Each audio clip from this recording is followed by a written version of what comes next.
I caught her red-handed. My pain had been getting worse, not better.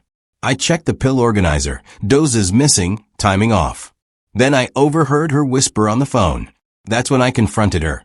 Did you forget, or are you doing this on purpose? She blinked once. No emotion, just a cold stare that made my blood run cold. The woman I'd loved for 15 years looked at me like I was a stranger, like I was nothing. In that moment, everything clicked into place. The missed doses, the delayed refills, the way she'd brush off my pain. This wasn't an accident. This was deliberate. And I was about to find out just how deep her plan went. Before we continue, I would like to know where you're watching from in the comment section. Also hit the subscribe button and share this video, as this will help this video to travel far, so others can learn also. My name is Aaron, and I should have seen it sooner.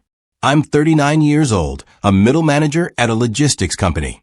I have 2 kids, Zach, 14, and Ellie, 11. 3 months ago, I got injured at work. A forklift accident crushed my lower back, and I needed emergency surgery. The doctor said recovery would take 6 months, maybe longer. Chelsea, my wife, insisted on handling everything during my recovery. She took charge of my medications, my doctor appointments, my physical therapy schedule. At first, I was grateful. She seemed so caring, so attentive. You just focus on healing, she'd say, with that sweet smile. I thought I was lucky to have her. I thought she was being the perfect wife. God, I was so wrong. Looking back now, I can see all the signs I missed. But back then, I was too drugged up and too trusting to notice what was really happening. The night I first questioned her love changed everything. I woke up at 2 in the morning in absolute agony. My back felt like it was on fire, and I needed my pain medication desperately. I called out for Chelsea, but she didn't answer. I dragged myself out of bed, every movement sending lightning bolts of pain through my spine. I found her asleep on the living room couch, the TV still playing some late-night show. My painkillers were sitting on the kitchen counter, untouched. My dose was hours late. When I nudged her awake, she didn't apologize. Instead, she snapped at me. You don't need it that bad, Aaron. Stop being dramatic. Her voice was cold, annoyed. I didn't argue. I was too shocked to say anything. But as I swallowed those pills with shaking hands, my gut twisted with a feeling I couldn't name. Something was wrong. Something had shifted between us. I just didn't know how bad it would get. The first lie came 2 weeks later. I asked Chelsea if she'd picked up my prescription refill from a pharmacy. Already got it yesterday, she said without looking up from her phone. Pharmacy made some mistake with the dosage, but I sorted it out. Her answer was smooth, confident. But something fell off. That evening, when the pain got worse, I asked her where the new bottle was. She said it was in her purse, and she'd get it later. Later never came. The next morning, I couldn't take it anymore. I called the pharmacy myself. Mr. Fulton, the pharmacist, sounded confused. We haven't seen Mrs. Thompson in over a week, sir. Your refill has been ready since last Tuesday. My hands went numb. She'd lied straight to my face. That's when I started writing things down. Every conversation, every missed dose, every excuse. I kept a small notebook hidden in my nightstand. I didn't know what I was documenting yet, but I knew I needed proof. My son looked at me one afternoon like I was weak. Zach came into my room after school, backpack still on his shoulders. He stood in the doorway, not coming closer. Are you still on the pain stuff, Dad? He asked. His voice carried something I'd never heard before, doubt, maybe even disgust. I froze. That's not something a 14-year-old boy asks out of nowhere. That's a planted question. Why do you ask, buddy? I said carefully. He shrugged, looking uncomfortable. Mom she said you might be taking too much. That you're not really yourself anymore. My chest tightened. Chelsea had been talking about me to our kids. She was painting me as someone unreliable, someone weak, maybe even dangerous. I could see it in the way Zach looked at me, like I was a stranger in my own house. Like I was someone to be careful around. I forced a smile and told him I was fine, that Mom was just worried. But inside I was breaking. She wasn't just lying to me anymore. She was turning my own children against me. I followed her to the pharmacy 3 days later. I'd arranged for my brother, Mike, to drive me there early in the morning. We parked across the street where we could see the entrance clearly. Chelsea's car pulled into the lot at exactly 9:30, right when she said she'd be picking up my medication. But she didn't get out. She just sat there in the driver's seat, scrolling through her phone. 10 minutes passed. 15. 20. Finally, she started the car and drove away. No meds in her hand. No pharmacy bag. Nothing. Mike looked at me with concern. "What's she doing, Aaron?" he asked quietly. I didn't have an answer, but I knew I needed to go inside and find out what was really happening. My brother helped me out of the car, and we walked slowly into the pharmacy. My back screamed with every step, but I pushed through. I needed answers more than I needed relief from the pain. The pharmacist pulled me aside the moment he saw me. Mr. Fulton had kind eyes and a gentle voice. He'd been filling my prescriptions for years. When I approached the counter, he glanced around to make sure no one else was listening. Then he leaned in close and said quietly, "Sir, these prescriptions haven't been filled in 4 days. Is everything okay at home?" His concern was genuine, and it made something crack inside me. I felt my stomach drop. That was the moment I knew for certain. This wasn't confusion or forgetfulness. This was intentional. Chelsea was deliberately keeping my medication from me. "Why hasn't it been filled?"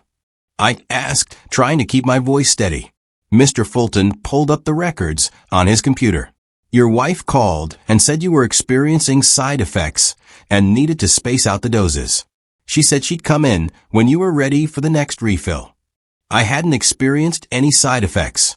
I hadn't told her to delay anything. She was lying to the pharmacist too. This was bigger than I thought. I played dumb and started listening more carefully. I went home and pretended nothing had happened.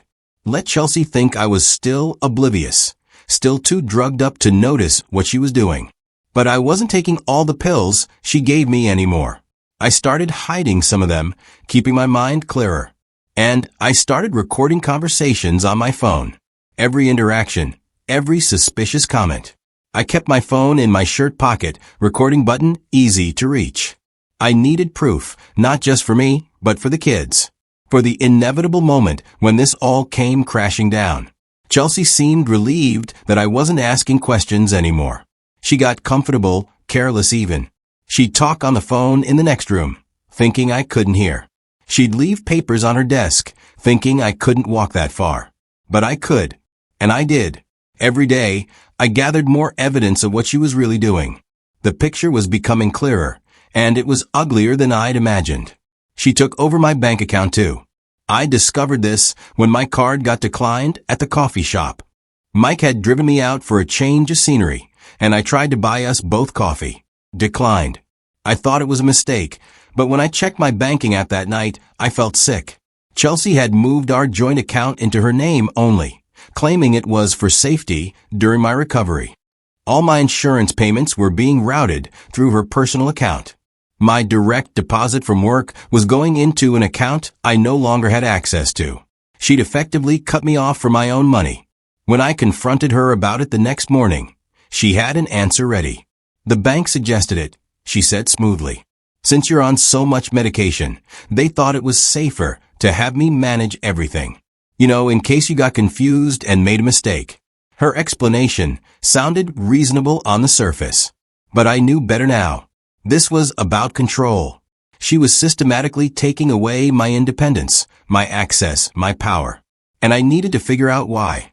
My daughter said something that broke my heart. Ellie was sitting at the kitchen table one evening, coloring in one of her books. I'd managed to make it downstairs for dinner, wanting to spend time with my kids. I asked her why she hadn't come to sit with me the last few nights like she used to. She kept coloring, not looking up. "Mom says you're resting too much," she said quietly. "Or, like, too loopy to hang out with. She said we should give you space." My own daughter was being turned against me. Chelsea wasn't just managing my medication and money. She was managing my relationships too. Isolating me from my own children. Making them see me as weak, unreliable, someone to avoid. I felt tears sting my eyes, but I blinked them back.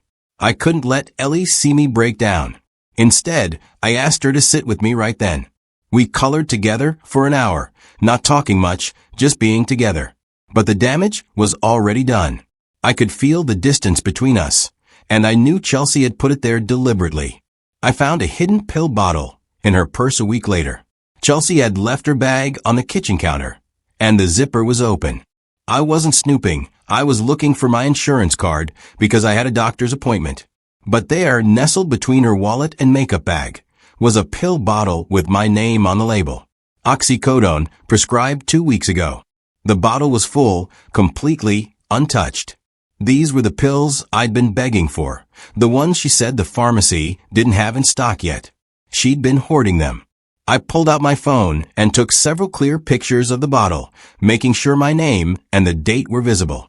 Then I carefully put it back exactly where I'd found it. No confrontation. Not yet. I needed more evidence. I needed to understand the full scope of what she was doing before I made my move. But my hands shook as I zipped her purse closed. The woman I married, the mother of my children, was deliberately keeping pain medication for me. And I still didn't know why. Her brother showed up one Tuesday afternoon, and she spoke freely. Derek, Chelsea's younger brother, came over for lunch. They sat on the back porch, talking and laughing while I supposedly rested upstairs.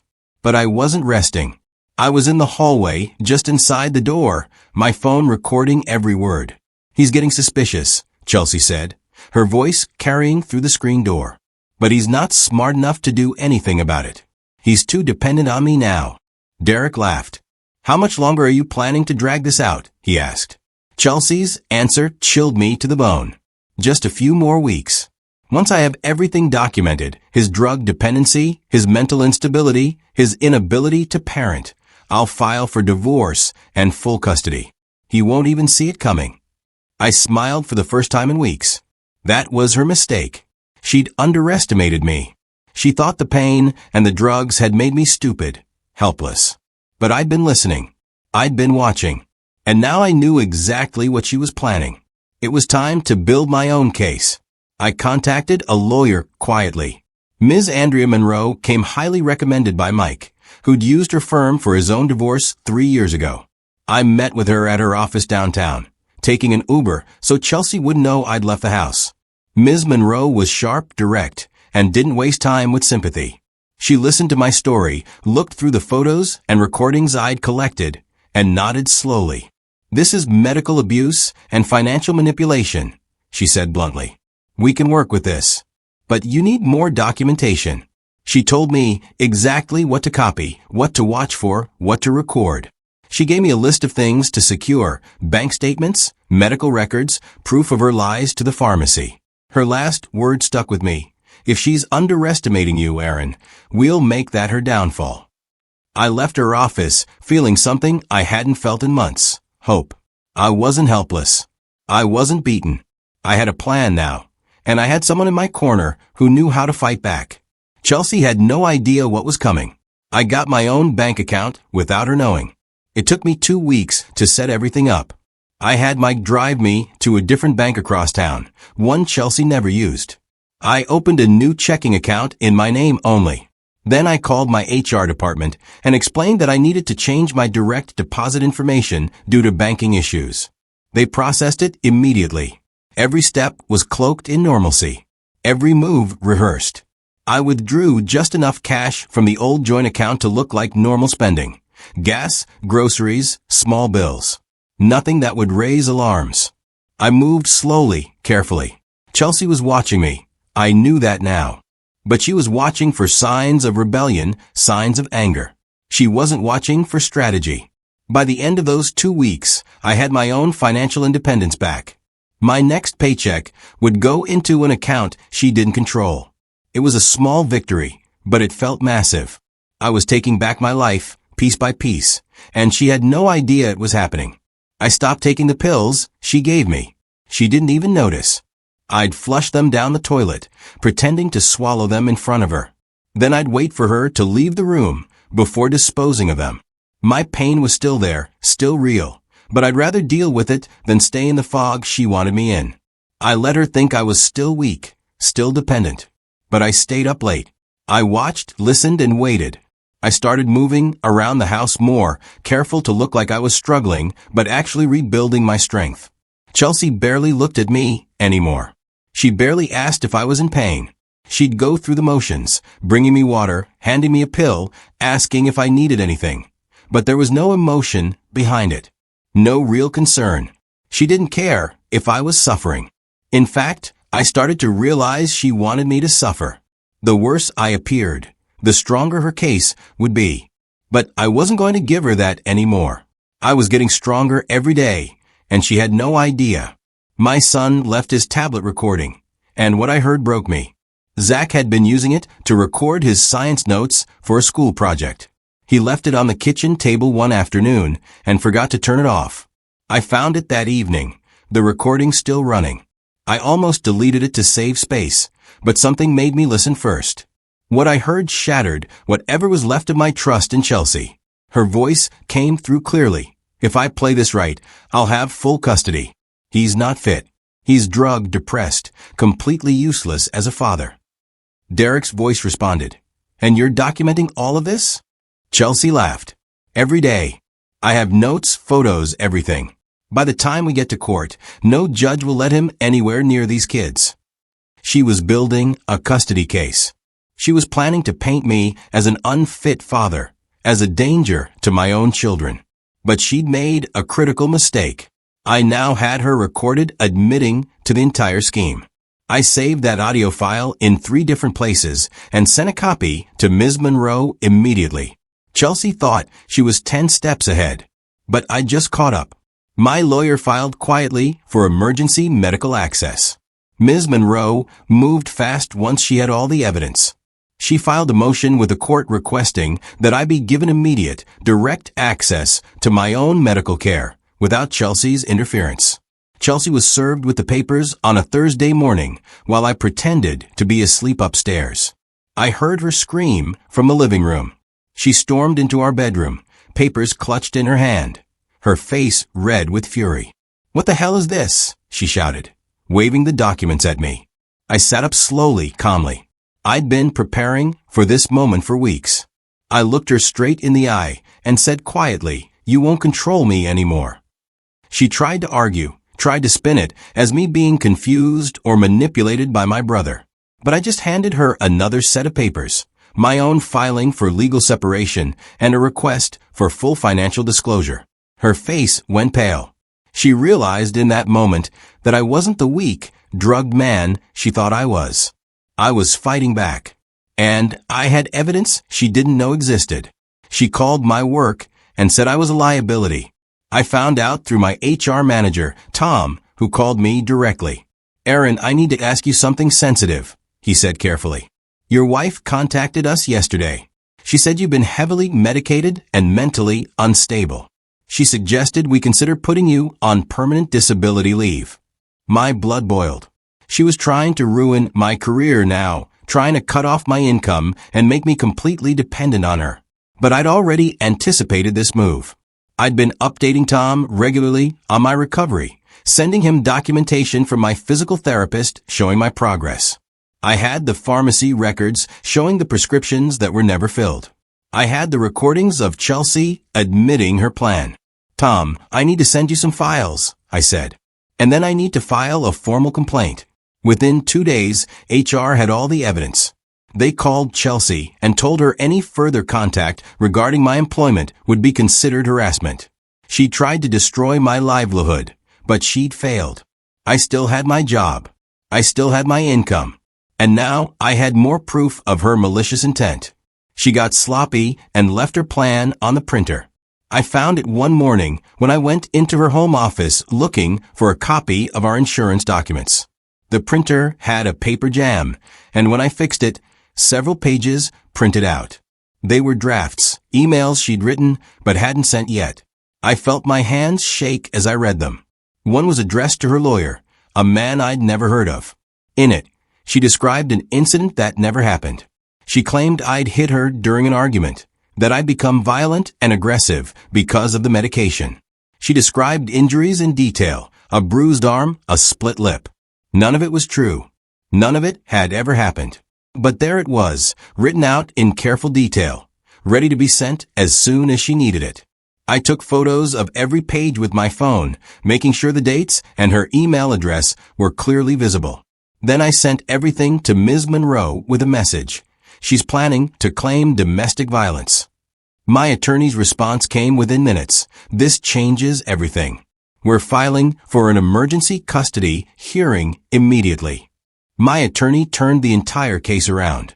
Ms. Monroe worked through the weekend, compiling everything we had, the recordings, the pharmacy statements, the financial records showing Chelsea's unauthorized control of my accounts, the forged emails planning false abuse allegations. She filed for full custody of the children and requested a court investigation into Chelsea's conduct. The hearing was scheduled for the following Tuesday. When Chelsea received the notification, she finally realized how serious this was. She tried calling me, tried to talk, tried to explain it all away as misunderstandings and stress. But I refused to engage. Everything went through my lawyer now. On the day of the hearing, we presented everything to the judge. The timeline of withheld medication, the recordings of her admitting her plan, the evidence of financial abuse, and most damning of all, the drafted emails planning false allegations. The judge's face grew darker with each piece of evidence. Chelsea's attorney looked uncomfortable, like he was realizing for the first time that his client had lied to him too. The tide had turned completely. I wasn't the victim anymore. I was the one with the truth on my side. The kids were interviewed by a court-appointed psychologist. It happened in a neutral office downtown, just the kids and Dr. Sarah Chun, a woman who specialized in custody evaluations. Chelsea had been confident going into those interviews. She thought the kids would support her story, would paint me as unstable and her as the protective parent. But kids know the truth. They see more than adults think they do. When Dr. Chen's report came back, it was devastating for Chelsea's case. Zach had told the psychologist everything. How Mom had talked badly about me, how she'd told them to keep their distance, how she'd seemed almost happy when I was in pain. Ellie, despite being younger, had noticed too. She told Dr. Chen that Mom was different when Dad got hurt, that she seemed angry all the time. The report concluded that the children had a strong, healthy bond with me, and that Chelsea had engaged in parental alienation. The psychologist recommended I be granted primary custody, with Chelsea receiving supervised visitation until she completed counseling. Reading that report, I felt vindicated. My kids knew the truth. They'd seen through her manipulation. The judge gave her one chance to apologize. At the final hearing, with all the evidence presented and the psychologist's report submitted, the judge looked directly at Chelsea. Mrs. Thompson, you have an opportunity here to acknowledge your actions and show remorse, he said firmly. This court takes medical abuse and parental alienation very seriously. What do you have to say? Chelsea sat silent for a moment. Her attorney leaned over and whispered something to her, probably advising her to apologize, to show some humility. But Chelsea's pride wouldn't let her. She lifted her chin and said coldly, I was doing what I thought was best for my family. My husband was becoming dependent on narcotics, and I was trying to protect my children from that. Even then, she was lying. Even faced with all the evidence, she couldn't admit what she'd done. She even smirked at me as she said it, as if daring me to contradict her. The judge's expression hardened. Mrs. Thompson, the evidence shows quite clearly that you were not protecting anyone. You were manipulating medical care for your own purposes. Even her own attorney looked like he wanted to disappear. That final act of arrogance sealed her fate.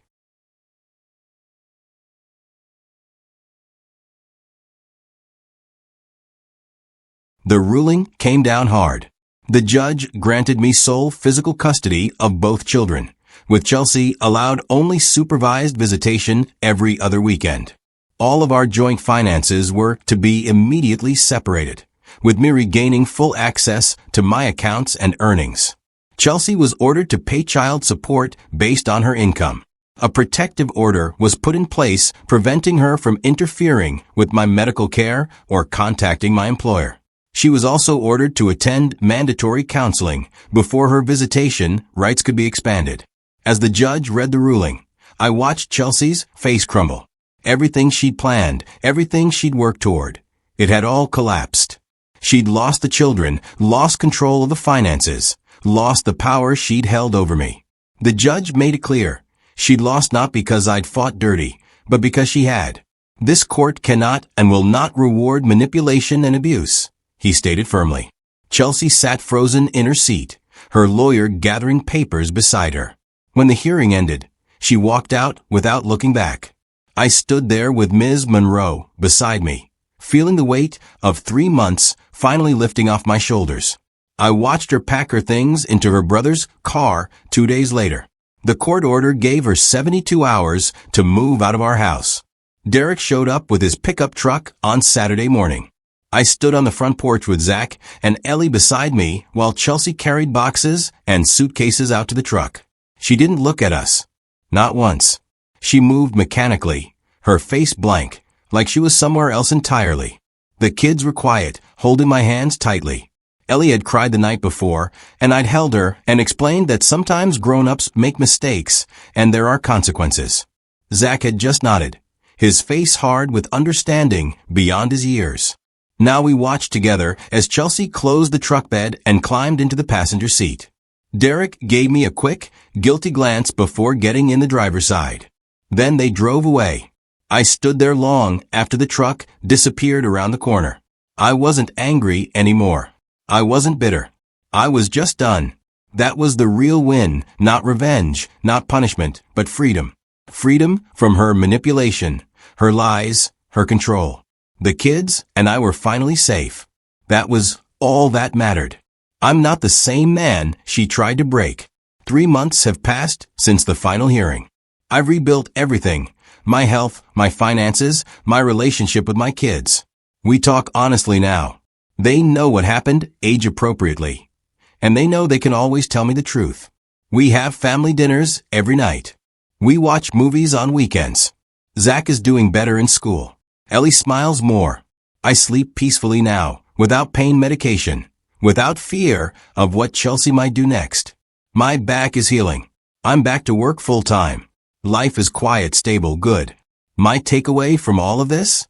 When someone weaponizes love, when someone uses your trust against you, silence becomes your sharpest blade. I didn't win by screaming or fighting dirty. I won by watching, listening, documenting. I won by being patient and strategic. And I didn't need revenge. I just needed the truth. The truth was enough to set me free. Chelsea tried to break me, tried to take everything that mattered. But she failed. I'm stronger now than I've ever been. And my kids and I have a future she can't touch. That's the real victory. That's what matters most.